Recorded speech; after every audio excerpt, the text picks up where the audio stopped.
Imagine wanting love with your whole heart and still freezing the second it starts to feel real. Imagine caring deeply, but the body reads closeness like danger, like standing on ice that could crack at any second. That is the world many avoidant people live in, and most people never truly see it. They only notice the silence, they notice the distance, they notice the slow replies, the mixed signals, the moments that feel warm and then suddenly cold. But stay with me, because this changes everything. What if the distance was not a lack of feeling? What if it was too much feeling, arriving in a nervous system that never learned how to feel safe while being loved? That is the part people miss. They think the avoidant is holding back because they do not care. Often, they are holding back because they care and do not know how to stay open without feeling exposed. Every step toward intimacy can feel like losing control. Every deep conversation can feel like standing under a bright light with nowhere to hide, and when that fear gets triggered, they do what once kept them safe. They step back, they go quiet, they create space. Not always because they want to lose the connection, but because they do not know how to keep the connection and keep their inner balance at the same time. And if you understand that one truth, what happens next starts to make sense in a completely new way, because the avoidant does not change through pressure. They change when closeness stops feeling like a threat and starts feeling like peace.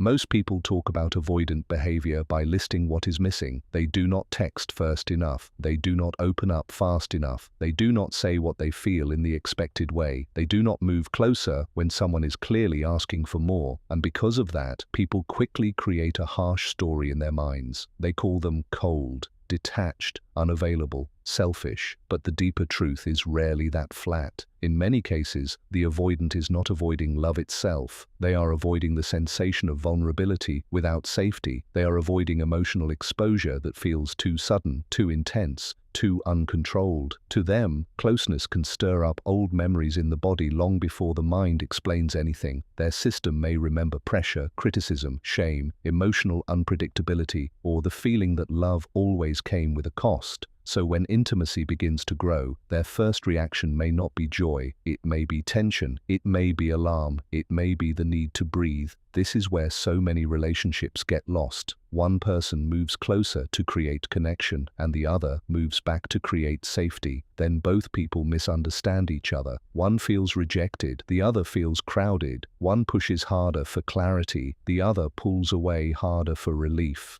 Watch this closely, because this pattern is not random. It is the collision between longing and protection. It is two nervous systems trying to survive in different ways. And until that is understood, almost every strategy fails, not because the bond has no hope, but because the real issue was never lack of care. It was lack of safety. Safety is the hidden foundation under every emotional choice an avoidant person makes. Without it, nothing really opens. Without it, even affection can feel heavy. Without it, a simple message can carry the weight of expectation, pressure, and emotional demand. But when safety begins to form, even slowly, something inside them starts to soften. Think of it like a small flame in a cold room. At first, it barely changes the air. Then, little by little, the space becomes warm enough to stay in. That is what emotional safety does. It tells the body, you do not need to brace right now. You do not need to defend every part of yourself. You do not need to run before anything bad even happens. And here is the part that matters. Safety is not built through long speeches. It is not built by proving your value over and over. It is not built through emotional intensity, dramatic promises, or trying to force a breakthrough conversation at the exact moment the other person is overwhelmed. Safety is built in quieter ways, through steady energy, through consistency, through calm words, through not making every silence mean disaster, through not turning every pause into a personal injury, through showing again and again that your presence does not come to overpower their freedom. This is where many people lose patience, because safety often grows silently before behavior changes on the surface. But do not miss this. The inner shift happens first. The body relaxes first, the sense of threat lowers first, then the message comes, then the opening comes, then the effort comes. First comes peace, then comes movement. A lot of people make the mistake of trying to pull closeness out of an avoidant person by force. They talk more, ask more, explain more, chase more, They try to reason the other person into emotional openness. They push for reassurance. They ask why again and again. They want instant honesty, instant depth, instant commitment. But what they do not realize is that this often wakes up the exact fear that keeps the avoidant guarded in the first place. When someone already feels emotionally overloaded, more pressure does not create connection, it creates defense. The avoidant begins to feel cornered, watched, measured, pulled into an emotional space they do not feel ready to manage. And the more trapped they feel, the more distance starts to feel like relief. This is the cruel irony. The person chasing is usually chasing because they care, but the pressure carries the emotional weight of control, and to the avoidant nervous system, control often feels dangerous. So they withdraw further, not because the bond means nothing, but because they are trying to reduce inner overwhelm. If you have ever wondered why things get colder right after you push hardest for closeness, this is often why. The moment connection starts to feel demanded instead of chosen, the avoidant begins to protect themselves. They need room to feel that moving closer is still their decision. That choice matters more than most people understand, because when closeness feels imposed, they resist it. But when closeness feels free, the desire to return can slowly wake up on its own, and that is where the real turning point begins. So keep listening, because this one shift changes the entire emotional atmosphere. Avoidant people usually do want love, they do want connection, they do want to be seen, understood, and deeply cared for, but they often approach all of that through the lens of control and emotional self-protection. Their independence is not always pride. Many times it is armor. It is a structure built over years to keep the self from being swallowed, shamed, pressured, or emotionally flooded. So when you create a space where they can move at their own pace, without feeling watched or pushed, something important starts to happen. Their old story begins to loosen. They start to experience closeness not as a trap, but as something that might be able to live next to freedom. That is a huge shift. It is easy to miss because it often shows up in small gestures first. A message they send without being asked, a suggestion to meet that comes from them, a softer tone, a little more honesty, a question about how you are really doing, a quiet moment where they reveal something they usually keep hidden. These things may look tiny on the outside, but inside they can represent major courage, because for someone who learned that emotional openness could cost them their balance, even a small act of initiative can feel enormous. This is why steady people often do better in these dynamics than intense people. The avoidant is constantly reading the emotional field. Are they safe here? Will they be punished for needing space? Will they be consumed by someone else's panic? Will closeness erase their sense of self? The calmer your answer becomes, the more their body begins to reconsider what connection means. And that quiet reconsidering is where everything begins to change. This does not mean you ignore your needs. It does not mean you excuse harmful behavior. It does not mean you sit in confusion forever and call it patience. Real emotional steadiness is not self-betrayal. It is not shrinking yourself just to keep another person comfortable. What it means is that you stop reacting from fear every time they pull back. You do not collapse into panic when there is silence. You do not instantly assume the worst. You do not chase every moment of distance as if the bond is ending right now. Instead, you start responding with more balance. You hold your center. You let space exist without making it violent. You stay warm without becoming intrusive. You show care without turning care into pressure. That kind of grounded energy can completely change the emotional climate, because when an avoidant person sees that your closeness does not come with chaos, demands, or emotional punishment, their body begins to lower its guard. They start to feel that connection might be survivable. More than that, it might actually feel calming. This is not dramatic change. It is quiet rewiring. It happens in repeated moments. The way you answer instead of react. The way you pause instead of push. The way you leave room instead of filling every silence. The way you speak in a softer tone when tension rises. These things matter more than big declarations. And here is the powerful part. Over time, they may start to mirror your steadiness. The person who once shut down quickly begins to take more emotional risk. The one who once disappeared may begin returning with more intention. Not all at once, not perfectly, but visibly. And when that starts happening, you are watching fear slowly lose its grip. For many avoidant people, this pattern began long before the current relationship. It was shaped in early environments where closeness did not feel stable. Maybe love was inconsistent, maybe emotional expression brought shame, maybe asking for comfort led to criticism, rejection, or being ignored. Maybe affection existed, but only under certain conditions and never in a way that felt fully safe to rest in. So the child learned something very deep. Need less, reveal less, depend less, feel privately, survive quietly. Distance became regulation, self-containment became safety, control became peace. Those habits do not disappear just because someone kind finally shows up. The body still remembers, the nervous system still predicts. It still prepares for the old pain, even when the present is different. This is why you cannot undo years of protection with one emotional conversation or one perfect night together. Lasting change usually comes through repetition, calm after calm, respect after respect, presence without pressure, space without punishment. Over time, the brain starts to update.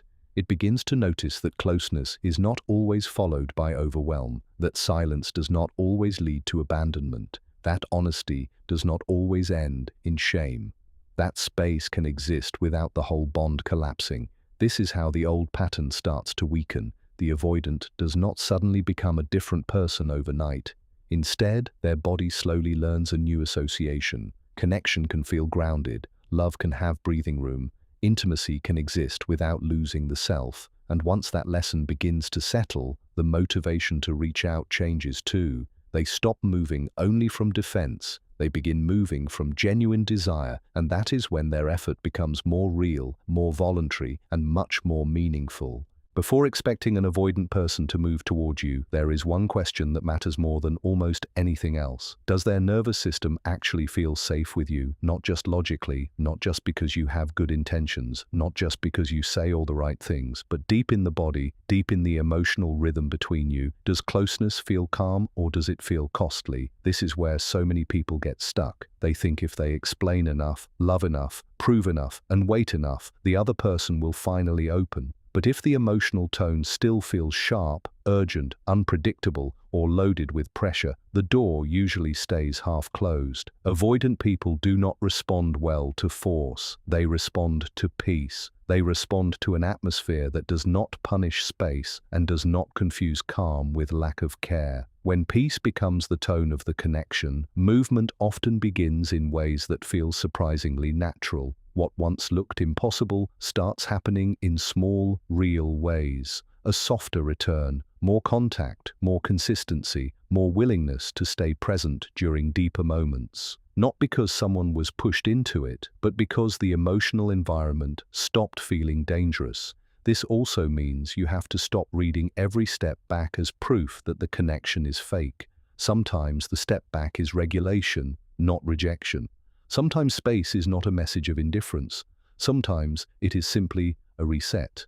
When you stop personalizing every pause, you can finally see what the pattern is actually saying. And once you see it clearly, you stop fighting the wrong battle. You stop trying to win closeness through pressure. You begin creating the one condition that allows closeness to grow on its own. When an avoidant pulls away, the outside world often reads one sentence into it: they do not care. But inside, the message is often very different. It may be, I cannot process this much emotion right now. I need air. I need quiet. I need to find my center again before I can come back and be real with you. Their independence functions like emotional oxygen. When things feel too intense, too fast, or too heavy, the body reaches for distance the way lungs reach for breath. That does not automatically mean the bond is meaningless. It means the system is overloaded, and here is where relationships often either heal or break. If distance is met with panic, accusation, guilt, or emotional chasing, the avoidant learns once again that closeness leads to overwhelm. Their old fear gets confirmed, but if distance is met with calm understanding, something unusual happens. Space stops feeling like war. It becomes room to regulate. It becomes something that can actually support connection instead of destroy it. That does not mean endless silence with no communication is healthy. It means the emotional meaning of space changes. It is no longer seen as proof of abandonment. It becomes part of the rhythm. This is why trying to force initiative out of an avoidant almost never works. Initiative grows when they feel free enough to choose it. The moment they sense they are allowed to come closer without losing themselves, desire starts to return. And desire is powerful, much more powerful than pressure. A demanded connection feels heavy, a chosen connection feels alive. That is why the avoidant often begins reaching out only after the emotional field becomes less controlling, not because they suddenly started caring, but because they finally felt safe enough to move. There is a quiet kind of strength that works especially deeply in these dynamics. It is the ability to stay present without chasing, to remain open without flooding the space, to care without gripping, to be available without becoming invasive. This balance is rare, and it changes the way the avoidant experiences you. You are no longer felt as danger. You begin to feel like peace. That word matters. Peace, because many avoidant people connect closeness with losing themselves. Losing freedom, losing inner control, losing the ability to regulate their own emotions. Their mind may carry old memories where being close to someone came with stress, obligation, drama, or hidden pressure. So the second intimacy appears, alarms start sounding inside. But when you respect their space without punishing them for it, you slowly change the meaning of connection itself. You show that love does not have to suffocate. It does not have to corner. It does not have to demand constant proof. It can breathe. It can have freedom inside it. And once that begins to feel real, something beautiful starts to form where fear used to live. Desire, genuine pull, the wish to move toward you because doing so no longer feels like losing themselves.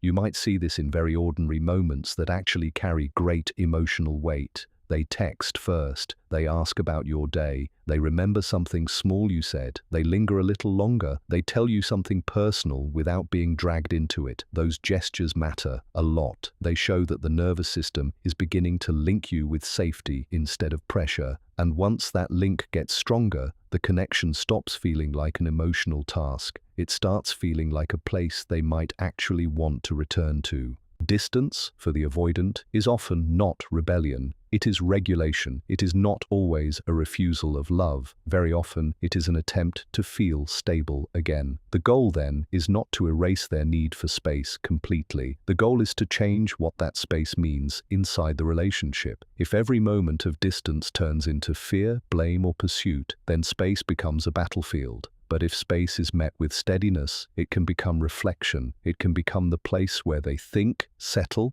and come back with more clarity. Some people connect through constant closeness. Others connect in waves. Near, then far, then near again. The avoidant often moves like the tide. They come close, they pull back, they return. If you try to freeze that rhythm by force, you increase resistance. But if you learn how to understand it without immediately panicking, the whole dynamic becomes more natural and more honest. This is not about becoming passive. It is about becoming wise enough not to fight every wave. The silence after closeness can feel sharp. It can stir every wound inside you. But sometimes that silence is not the bond breaking. Sometimes it is the system resetting. Sometimes what feels like loss is actually preparation for a healthier return. If you can stay grounded there, you become emotionally trustworthy in a way that words alone can never create. The avoidant begins to sense that your closeness does not disappear the second they need air. That kind of reliability matters more than most grand gestures, because when they no longer fear being controlled, chased, or emotionally swallowed, they often come back with more honesty, more softness, and more real willingness than before. And yes, this is the paradox. When you stop forcing closeness, you often make true closeness possible. Fear destroys more relationships than distance ever does. Fear closes the chest. Fear distorts words. Fear makes silence feel like proof.